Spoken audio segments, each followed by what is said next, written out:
Bom, vamos concluir o programa dessa semana e vamos falar sobre previdência social, nosso consultor previdenciário. E aí, Rui, como é que tá? Bonita essa gravata aí, gente, combinação. Que prazer. É a nova apresentadora, viu?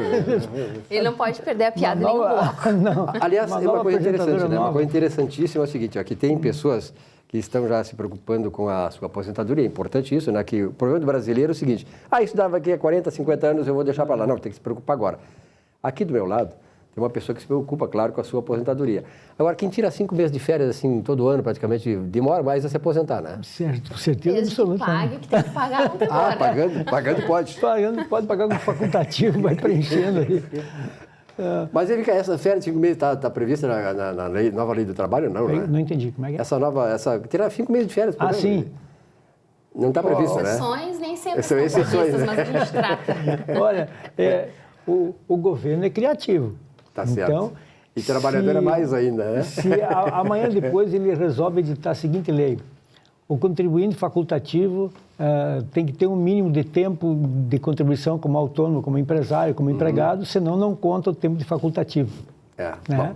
Tem que Enquanto cuidar. não tem isso, ela está em liberdade. Tem que cuidar. Não, mas é complicado a gente, né, escolher dentro dos vários códigos de contribuição. Mas você fala uma coisa... A gente brinca com essa coisa, mas é importante o seguinte, né, Rui? Que tem muita gente que não se preocupa com o que virá amanhã. Quer dizer, e sobretudo a aposentadoria. Aí depois chega na época, porque aqui não é os Estados Unidos, não é a Alemanha, não é a França, que lá o pessoal é comunicado, né, recebe em casa que ele está para se aposentar, tanto tempo já se aposentou e tal. Quer dizer, aqui não, aqui tu tem que buscar, né, documentos e tal, isso aí dá uma trabalheira, muitas vezes o cara não consegue, a empresa já faliu. Eu, por exemplo, quando me aposentei, ainda bem que eu tinha guardado a minha carteira profissional.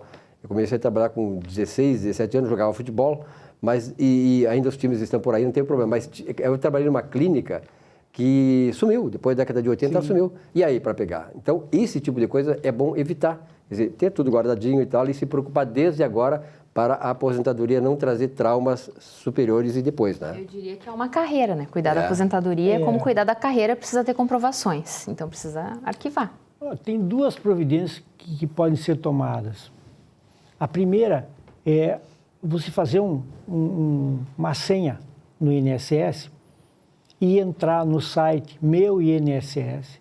Ou entra no site inss.gov.br, bem lá no alto está escrito assim, ó, Meu INSS. Clica ali em cima e você vai acessar todas as tuas contribuições do INSS. Então, você vai administrar a tua vida contributiva para ver se, eventualmente, tem ou não tem contribuição da empresa, se tem ou não tem contribuição daquele que tomou o teu serviço, contratou você para prestar um trabalho. Enfim, essa contribuição individual, ela tem que aparecer lá no INSS. Então, se você acessar e estiver lá a contribuição, fica tranquilo. Outra coisa importante é você não deixar períodos em branco, né? Porque o período que você não contribui, ele não é entendido como débito.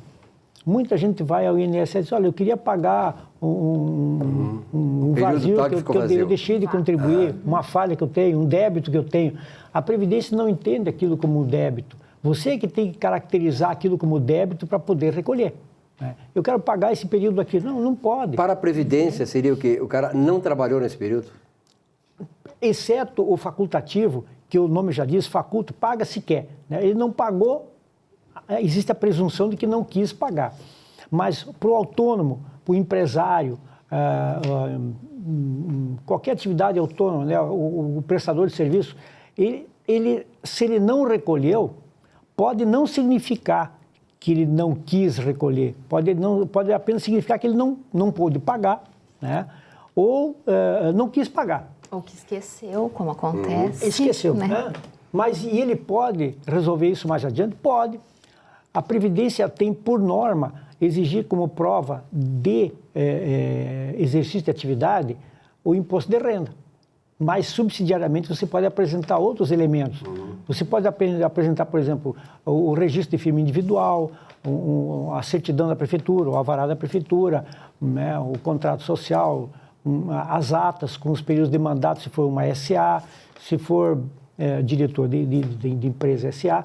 Então, você apresentando comprovantes de exercício de atividade, você pode recolher os furos que você tem eventualmente na sua vida contributiva.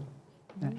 Sempre tem que ter em mente o seguinte, é muito importante, a Previdência nunca teve os comprovantes de registro ou de recolhimento. A Previdência nunca teve isso até 1º de abril de 2003.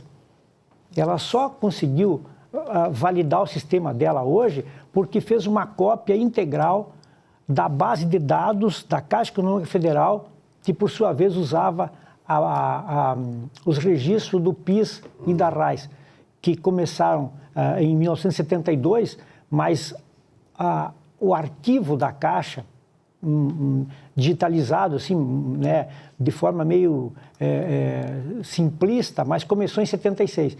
Então, todos os vínculos que você eventualmente tenha anteriores a 1976 não existem em lugar nenhum. Se você não tem a carteira de trabalho, está perdido. E a empresa não existir mais, é certo que perde. Uhum. Rui, para concluir, o ano passado, com aquela pressão toda da reforma da Previdência, que agora foi atirada para o ano que vem, depois com o novo governo, houve muita antecipação de pedidos de aposentadoria. Como é que está o quadro hoje? Dois fatos se entrelaçam assim, para analisar isso aí. Em primeiro momento, tem que se considerar que a Previdência adotou, a partir do início de dezembro do ano passado, o processo digital. Então, não existe mais processo físico. Você leva a tua documentação, ela é toda restituída no próprio dia, e esse processo ele tramita digitalmente, quase como um processo eletrônico. E a quantidade, proporcionalmente, diminuiu em torno de 30% a 40%, os encaminhamentos. Então, quem estava pretendendo se atirar ali de qualquer jeito, reconsiderou e está contando até 10 duas vezes antes de pedir aposentadoria. Porque o fator previdenciário existe, né? E também é o seguinte, a partir do ano que vem, o fator 85-95 passará a 86-96, né? Tá certo. Pela tabela transitória. Então tá, obrigado pela tua presença aqui, pelos esclarecimentos importantes, né? Agora tá ciente de que tem que... Sim, estou bem, muito consciente. Que acompanhar aí o teu processo todo. Obrigado, Rui, um abraço, boa semana. Obrigado, Lília. Obrigado, Silvio. Até semana que vem. Até semana que vem, tá bom. Bom, muito obrigado pela audiência de vocês, uma belíssima semana de trabalho. O Economia e Desenvolvimento volta semana que vem. Até lá.